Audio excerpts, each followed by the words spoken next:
Hello friends, welcome back to my channel garden dreams.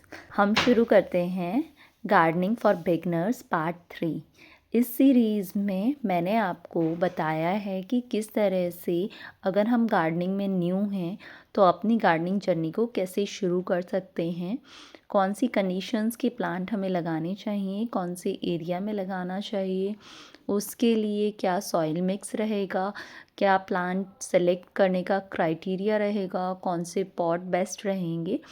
तो ये सारी डिटेल्स मैंने वीडियो पार्ट 1 और 2 में गार्डनिंग फॉर बिगनर्स में शो की हुई हैं। आप चाहें तो उन वीडियोस को देख सकते हैं और उसकी डिटेल्स अच्छे से समझ सकते हैं। और अगर कोई क्वेरी आती है तो आप मुझे कमेंट करके पूछ सकते हैं। अब इस सीरीज़ में पार्ट 3 सीरीज़ में हम डिस्कस करने वाले हैं प्लांट्स की वाटरिंग कैसे की जा सकती है, उसमें किस तरह के फर्टिलाइज़र्स हमें यूज़ करने हैं, कब और कैसे।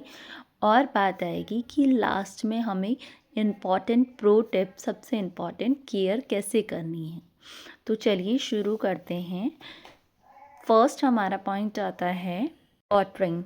तो ध्यान रखें, प्लांट को पानी देने में और ओवर वाटरिंग करने में बहुत डिफरेंस है।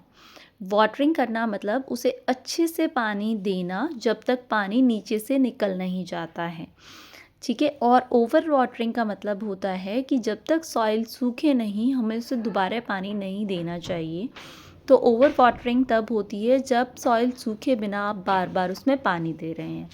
तो जब भी हम कोई सीड्स लगाते हैं या प्लांट लगाते हैं तो हमें वाटरिंग रेशियो का ध्यान रखना है कि सॉइल सूख जाए तभी हम उसमें पानी दें।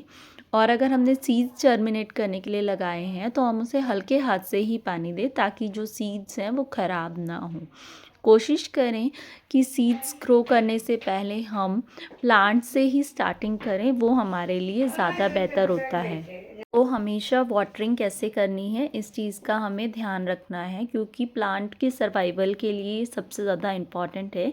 प्लांट हमारा तभी सर्वाइव करेगा जब प्लांट में वाटरिंग सही रेशियो में दिया जाएगा। तो हमेशा वाटरिंग तभी दें जब सॉइल उसकी ड्राई हो, और वो भी आपको ध्यान रखना है कि कब। विंटर में अलग वाटरिंग स्टाइल होता है और समर में अलग और रेनी सीजन्स में अलग। तो जब वाटरिंग रिक्वायरमेंट प्लांट को है आपको तभी पानी देना है। ऐसा नहीं है कि आपको डेली प्लांट को पानी देने की रिक्वायरमेंट है तो फील हो रहा है तो आप डेली दोगे, ऐसा कुछ नहीं है। प्लांट को ध्यान में रखते हुए वाटरिंग करनी है। नेक्स्ट एंड सबसे इम्पॉर्टेंट आता है फर्टिलाइज़र, कि हमें प्लांट को कब और कैसे फर्टिलाइज़ करना है और कौन सा फर्टिलाइज़र दें।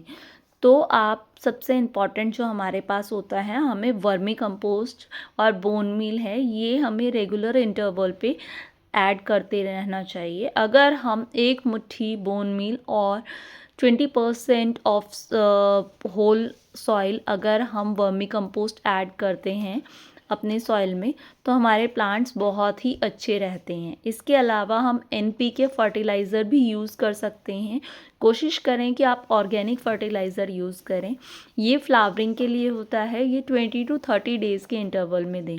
लेकिन हमेशा याद रखें कि ये नहीं है कि आपको फर्टिलाइज़ करना है तो हम करेंगे 10 दिन में या 15 दिन में, 15 दिन हो गए तो नहीं। हमेशा रिक्वायरमेंट चेक करें कि आपके प्लांट में किस चीज़ की कमी है, अकॉर्डिंग ही प्लांट को फर्टिलाइज़र देने की ज़रूरत है।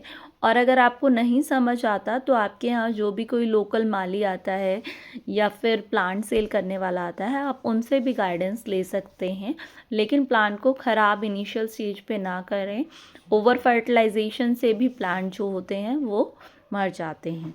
अब लास्ट एंड सबसे इम्पॉर्टेंट स्टेप जो आता है कि हमने सारी चीज़ें तो देख ली, लेकिन प्लांट की केयर कैसे करनी है, सिंपल स्टेप्स हमने देख लिए, लेकिन माइन्यूट केयर तो सबसे ज़रूरी है। लाइट और वाटर, उसे कौन सी लाइट कंडीशंस प्लांट के लिए ज़रूरी हैं, हम उसके अकॉर्डिंग उसे लाइट कंडीशंस में रख रहे हैं। वाटरिंग भी हमें अकॉर्डिंगली देना है और गमला भी हमें अकॉर्डिंगली चूज़ करना है। फर्टिलाइज़ तभी करना है जब हमें रिक्वायरमेंट फील होती है। सबसे इम्पॉर्टेंट है ओवर केयर नहीं करना ही है। ऐसा नहीं है कि आप नए नए प्लांट पेरेंट बने हैं तो हर दूसरे दिन जाएं देखें प्लांट में नई लीव आई है या नहीं आई है, सॉइल सूख गया है ऊपर का तो पानी दे दें। नहीं, कम से कम 2 से 3 इंच की सॉइल सूखी हो तभी आपको पानी देना है। कोशिश करें कि आप पॉट में ही प्लांट को लेके आए नर्सरी से, ताकि आपको रिपोर्टिंग ना करनी पड़े, रिपोर्टिंग शॉक में प्लांट ना जाए। हमें अपने प्लांट्स को पेस्ट से भी रेगुलर इंटरवल में बचाते रहना है, देखना है कि कोई पेस्ट इंसेक्ट अटैक तो नहीं आ गया, या किसी बर्ड ने या किसी एनिमल ने कोई हार्म तो नहीं कर दिया है। अगर हमारे पास बालकनी में कबूतर आते हैं या घर में कैट या डॉग हैं, तो हमें उनसे भी प्लांट्स को प्रोटेक्ट करके रखना है। कहा जाता है गार्डनिंग में सबसे ज़रूरी है पेशेंस। पेशेंस के साथ वाटर करना, पेशेंस के साथ सनलाइट नीड्स को फुलफ़िल करना, पेशेंस के साथ प्लांट को ग्रो होते हुए देखना। तो इन पॉइंट्स को ध्यान में रखते हुए इस गार्डनिंग सीरीज़ को ज़रूर देखिएगा, और अगर आपको वीडियो पसंद आई हो तो सब्सक्राइब ज़रूर करें, और ऐसी ही वीडियोस के लिए नोटिफिकेशन बटन ज़रूर प्रेस करें। मिलते हैं नेक्स्ट वीडियो में जल्द ही। Till then happy gardening.